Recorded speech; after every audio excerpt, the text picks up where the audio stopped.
حبار بن اسود اللہ کے رسول صلی اللہ علیہ وسلم کی سب سے بڑی صاحبزادی کا قاتل ہے۔ حضرت زینب رضی اللہ تعالی عنہ آ رہی تھی مکہ سے مدینہ کی طرف، اس نے نیزہ مارا، آپ گر گئی۔ بطن اطہر میں اولاد تھی، بچہ ضائع ہو گیا، شدید بیمار رہنے کے بعد وصال کر گئی۔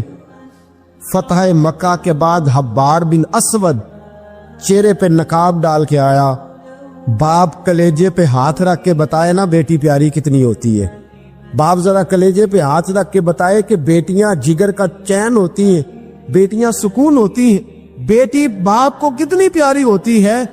بیٹی کا قاتل سامنے کھڑا ہو گیا، چہرے پہ نقاب ڈالا ہے، کہتا یا رسول اللہ صلی اللہ علیہ وسلم بہت بڑا دشمن بھی آ جائے تو آپ معاف کر دیتے ہیں۔ جاگ رہے ہیں آپ لوگ؟ فرمایا بہت بڑا دشمن بھی آ جائے تو معاف کر دیتے ہیں۔ حضور نے فرمایا حبار چہرے سے نقاب ہٹا، بیٹیاں بھولا نہیں کرتی، تو کلمہ پڑھ میں تجھے بھی معاف کرنے کو تیار۔ فرمایا ہٹا چہرے سے نقاب، کبھی بیٹیاں بھی کسی کو بھولی ہے لیکن تو کلمہ پڑھ صحیح، میں تجھے بھی معاف کرنے کو تیار ہوں۔ اگر اتنا بڑا قاتل معاف ہو سکتا ہے تو چچا کیوں نہیں معاف ہو سکتا؟ تائے کو معافی کیوں نہیں مل سکتی؟ ماما جی کو معافی کیوں نہیں مل سکتی؟ سسر کے ساتھ سلوک کیوں نہیں ہو سکتا؟ آپ اپنے برادر نسبتی کے ساتھ محبت کیوں نہیں کر سکتے؟ کیوں ان ساری محبتوں کو فروغ دیا کیوں نہیں جا سکتا؟ اگر قاتل کے ساتھ ظالم کے ساتھ صلح ہو سکتی ہے، اگر ابو جہل کا بیٹا اکربا کلمہ پڑھنے آئے اور میرے رسول منبر پہ کھڑے ہو کے استقبال فرمائیں اور صحابہ کہیں یا رسول اللہ وہ تو کافر اور دشمن کا بیٹا ہے، فرمایا پہلے دشمن کا بیٹا تھا، آج تو مومن بن کے کلمہ پڑھنے آیا۔ وہ پہلے کی بات ہے، استقبال کیا جا رہا ہے۔ عزیز دوستو، تیسری بات یہ ہے کہ معاف کریں، اور چوتھی بات یہ ہے جب کوئی معافی مانگنے آ جائے نا پھر اس کو معاف بھی کر دے۔ جڑے گا معاملہ تب بھی، معافی دیں بھی اور معاف جی بڑا مشکل معاملہ ہے۔ لڑائی ہو گئی، جھگڑا ہو گیا، اچھا پہلے کئی دفعہ سلام لے لیتے، ہمارا ماحول بڑا جی پہلے سلام دعا ہو جاتی ہے، لیکن بیٹے کی شادی کا کارڈ بھیج دیا تو کارڈ واپس کر دیا، میں نے منگنی تو نہیں سدیا تو میں نہیں آؤں گا۔ واہ جی واہ، بھائی منگنی پہ آپ کا آنا کچھ ضروری تھوڑا تھا، جب گھر والے کا دل کرے بلائے۔ پھر وہ ساری برادری کو لے کے دروازے پہ گیا، پر پھوپھی کہتی ہے میں آتی ہی نہیں، ماما جی کہتے ہیں تو جو مرضی کر لے، یہی تو موقع آیا ہے۔ حدیث سناؤں، اتنے سخت لفظ، اتنے سخت، رحمت للعالمین رسول اتنے ناراض نظر آتے ہیں۔ حضور نے فرمایا ترغیب و ترہیب میں حافظ منذری رحمت اللہ علیہ حدیث لائے، رسول رحمت صلی اللہ علیہ وسلم نے فرمایا جس سے اس کا بھائی معافی مانگنے آیا اور اس نے معاف نہ کیا، جس سے اس کا عزیز، اس کا دوست، اس کا رشتہ دار، اس کا مومن بھائی معافی مانگنے آیا اور اس نے معاف نہ کیا، فرمایا اگر معاف نہیں نہ کرنا تو میرے حوض کوثر پہ نہ آئے، میں جام نہیں پلاؤں گا۔ حوض کوثر پہ بالکل نہ آئے، مجھ سے جام کا مطالبہ نہ کرے، سخت گرمی کے ماحول میں میں نہیں جام پلاتا، اگر مجھ سے جام لینا ہے میرے ہاتھوں سے تو جب بھی کوئی معافی مانگنے آئے فوراً معاف کر دیا کرو، جب بھی کوئی۔ اور معافی بندے کے لیے نہیں دینی، اللہ کی رضا کے لیے دے دی۔ بندے میں تو کوتاہیاں موجود رہیں گی، بندے میں تو غلطیاں موجود رہیں گی۔ آج اختلافات ہیں رشتہ داروں میں، اتنے اختلافات کے سال فوتگی ہو گئی، ایک شخص فوت ہو گیا جو کسی کا نانا ہے، کسی کا پوت، کسی کا نانا لگتا ہے، کسی کا دادا لگتا ہے، کسی کا ماما لگتا ہے، کسی کا چچا لگتا ہے، کسی کا پھپھا لگتا ہے، لیکن لڑائیاں ہی بڑی ہیں۔ بیچارہ فوت بھی ہو گیا، انتقال ہی کر گیا، اب بھی جناب آتے ہیں تو سیدھے جنازہ گاہ، اس کے لیے نہیں، لوگوں کو دکھانے کے لیے۔ جنازہ گاہ آئے، جنازہ پڑا اور لوٹ گئے۔ بھئی اتنی نفرت کے مرنے والا ماری گیا ہے اور ہم ابھی تک درگزر کرنے کو تیار نہیں۔ میرے رسول کریم صلی اللہ تعالی وسلم نے فرمایا اگر تو چاہتا ہے کہ تیری عمر بھی زیادہ ہو اور تیرا رزق بھی زیادہ ہو تو اپنے رشتہ داروں سے اچھا سلوک کر، اللہ دونوں چیزوں میں برکتیں پیدا فرما دے گا۔ کن سے اچھا سلوک کر جی؟ یہ نہیں فرمایا وہ بھی جواب میں اچھا ہی کرے تو تب ہے۔ سب سے افضل صدقہ کون سا ہے؟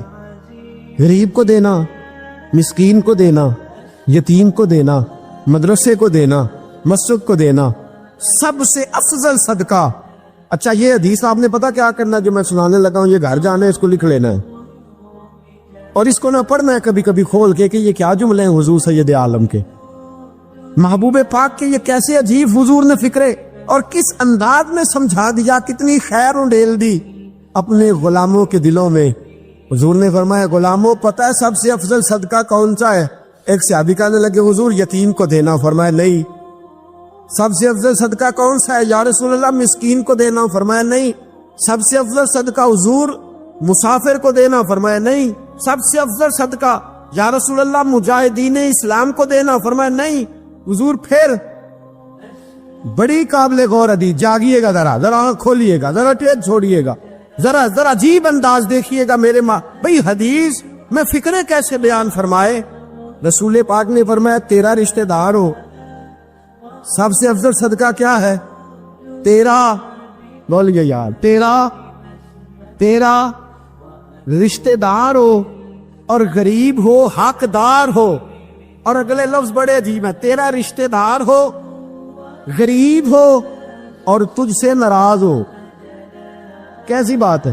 فرمایا تیرا رشتہ دار ہو, غریب ہو اور تجھ سے ناراض ہو.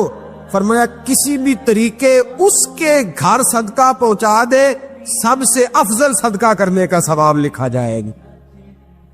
سب سے افضل صدقہ تیرا رشتہ دار بھی ہو, ضرورت مند بھی ہو اور تجھ سے, سبحان اللہ.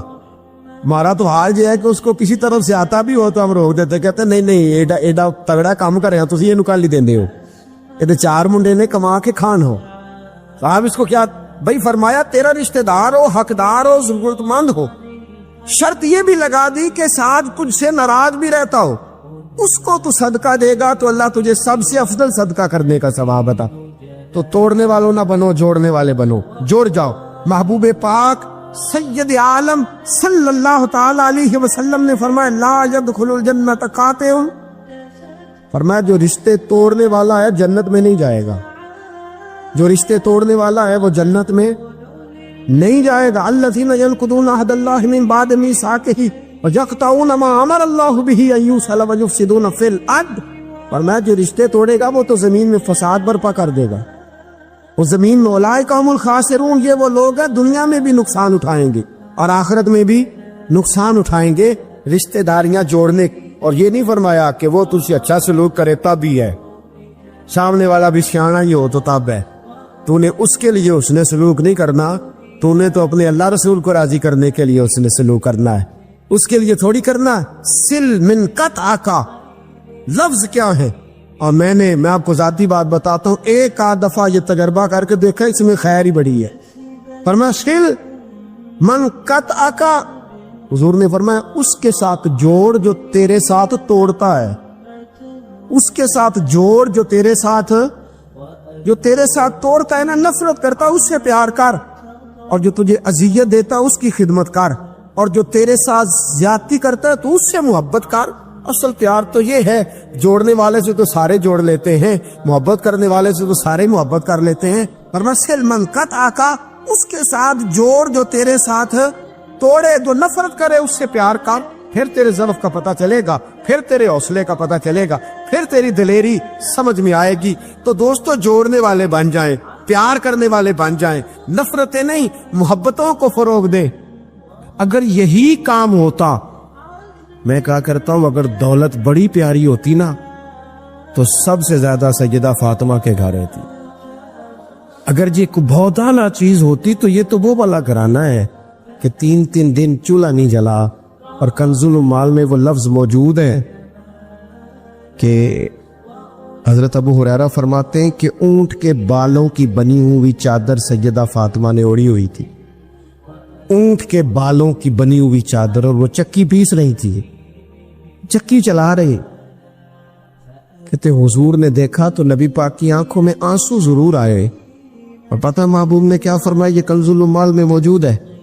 محبوب فرمانے لگے شہزادی دنیا میں تھوڑی سی تکلیف برداشت کرو، آخرت کی ساری عزت اللہ تمہیں ہی عطا فرما۔ سبحان اللہ۔ یہ تھوڑی دشواری ہے، یہاں ہر بندے کی بیٹی دکھی نہیں، جس کو بھی پوچھ لیں دکھی ہے، جس سے بھی پوچھ لیں حضرت جی دعا کرنا، پیر صاحب دعا کرنا، مفتی صاحب دعا کرنا، بزرگ کو دعا کرنا، کیوں جی بیٹی بڑی تکلیف میں، کیوں جی کہتے سسرال والے کام بڑا کراتے ہیں، چکی پیستی ہے، لیپا پوتی کرتی ہے، اس کے ہاتھوں میں چھالے پڑ جاتے ہیں۔ ایسا ہوتا ہے کہ ستو کبھی آ جائے تو پھر سارا دن ان ستوؤں پہ ہی گزر جائے، کبھی ایسا ہوتا ہے کہ 3 دن روزے رکھے جائیں اور ایک کھجور اور ایک پانی ملے افطار سحر کے وقت، یوں بھی کبھی وقت گزارا ہے۔ اور میرے عزیزوں یاد رکھنا، ہم نے جو مزاج اختیار کر لیا ہے نا اس وقت، یہ جو پوری دنیا میں گاڑیاں بھاگ رہی ہیں، ملک سے باہر لوگ جا رہے ہیں، دولتیں جمع ہو رہی ہیں، یہ ضروریات کا رٹا نہیں، یہ ضروریات نہیں، یہ خواہشات ہے۔ ضروریات تو پوری ہو رہی تھی، لیکن وہ جو خواہشات کی تکمیل تھی، وہ جو پڑوسیوں کی بڑی کار ہمیں پریشان کر رہی تھی، وہ جو گھر کے سامنے ایک پلاٹ تھا اور دل کر رہا تھا حویلی نہ بنا لوں، وہ جو ٹینشنیں تھی انہوں نے بہت بھگایا، لوگوں تھکا دیا۔ نظریاتی زندگی، اور نظریاتی زندگی میں کچھ کرنے کا عہد، کچھ ارادہ کیا جائے کچھ کام کرنے کا۔ دیکھو سارے لوگ ساری ڈیوٹیاں تو نہیں کر سکتے، میں یہ مائک آپریٹ نہیں کر سکتا، تو پھر میرا خیال ہے مجھے اس بندے کی بھی قدر کرنی چاہیے جو اسے چلا سکتا ہے۔ جو کام میں گاڑی میں سفر کرتا رہتا ہوں، وہ کہاں گھوم آتے ہیں، تو میں تو سو جاتا ہوں کئی دفعہ گاڑی میں، لیکن ڈرائیور کو لوگ ڈرائیور کہہ کے پکارتے ہیں، حالانکہ تو سویا ہوا تھا، وہ تو جاگ رہا تھا۔ اس کی اہمیت کو سمجھنا چاہیے۔ ہم نہ زندگی میں کوئی بھی کام کریں، ایک تو کام کریں، اور جو ایک کرے زندگی میں لیکن ذرا سونا کر کے کرے، کوئی ایک مقصد بنا لے، کوئی ایک مقصد ہو، کوئی ارادہ ہو، کوئی پروگرام ہو۔ نہ سمجھ آئے تو بخاری میں حدیث موجود ہے، ایک بوڑھی اماں حضور کی مسجد میں جھاڑو دیتی تھی، اور چلو کچھ کرتی تو تھی نہ یاو، اور دیکھو سعادت جھاڑو وہاں دیتی ہے جہاں 70,000 فرشتے سویرے آتے ہیں، 70 شام آتے ہیں۔ سبحان اللہ، سبحان۔ حضور کی مسجد شریف میں جھاڑو دیتی ہے خاتون۔ ہمارے ہاں تو خیر امام خطیب کی بھی کوئی قدر نہیں ہوتی، کوئی نہیں ہوتی۔ امام کبھی کو مشورہ دے لے تو کہتے ہیں اسلام زیادہ دیتا ہے، مولوی نواں لے آؤ، یہ مشورہ زیادہ دیتا ہے، اس کو چینج کرو۔ اور مسجد کے خادم کی کوئی حیثیت، لیکن جو مسجد میں جھاڑو دینے کی فضیلت ہے نا، حضرت بابا فرید صاحب سے جب کو بندہ کہتا تھا نا دل بڑا پریشان ہے، تو بابا صاحب کہتے تھے مسجد میں جھاڑو دیا کر، اللہ سکون عطا کرے گا۔ مسجد میں جھاڑو دیا کر، اٹھ نہ فریدا ستیا تے خلقت وے کھنجا تے متے کوئی مل جائی بخشیا تے چل تم ہی بخشیا جا۔ اٹھ نہ فریدا ستیا تے جھاڑو دے مسیت، اوے تو ستا ہے تے رب تے جاگدا ہے، تیری ڈاڈے نال پریت۔ اٹھ نہ کچھ کر۔ وہ خاتون چلو کوئی کام تو کرتی تھی نا، دیکھو نا گلی سے گزرتے ہیں لوگ، ہوا کھڈا ہے، سب کا موٹر سائیکل گاڑی سب تنگ ہوتے، جو بندہ بھی گزر رہا ہے نا روڈ پہ وہ تبصرہ کر رہا ہے کہ دیکھو بلدیہ والے صحیح نہیں کرا۔ تبصرہ جو سارے کرتے ہیں، ایک کئی تے ایک دابڑا، 2 بندے درکار ہیں، راستہ ٹھیک ہو جاتا ہے، پر اتنی محنت کرنے کو کوئی تیار ہے، کیونکہ ہمارے ملک میں جو شے سب سے عام ہے وہ تبصرہ ہے۔ تبصرہ کرو صبح شام جتنا ممکن ہے، تبصرے کرو، ڈیوٹی یہی ہے ہماری۔ وہ خاتون مسجد شریف میں جھاڑو دیتی تھی، کوئی زندگی کا مقصد تو بنایا، کوئی نظریہ تو ہے۔ صحابہ نماز پڑھ کے چلے جاتے، خاتون جھاڑو لیتی، حضور کی مسجد شریف میں جھاڑو دیتی، بیمار ہو گئی، قربان جائے، حضور تیمارداری کے لیے تشریف لے گئے، رات کو انتقال ہو گیا، ٹھنڈ کا موسم تھا، حضور کا حکم ہے جلدی تدفین کر دو، صحابہ نے تکلیف دینا مناسب نہ جانا، اس خاتون کی تدفین کر دی۔ سارا کچھ جاننے والے رسول جو فرش پہ کھڑے ہو کے عرش کی خبریں دے، وہ تشریف لائے اور آ کر کے پوچھا خبر کیوں نہیں دی مجھے؟ اس بوڑھی کے جنازے کی کوئی کام تو کرتی تھی نا، کوئی ڈیوٹی تو کی نا، خبر کیوں نہیں دی؟ ویسے تو وارث جنازہ پڑھ دے تو دوسرا جنازہ جائز نہیں ہو، وارثوں نے نہ پڑھا ہو تو دوسرا جنازہ پڑھا جا سکتا ہے،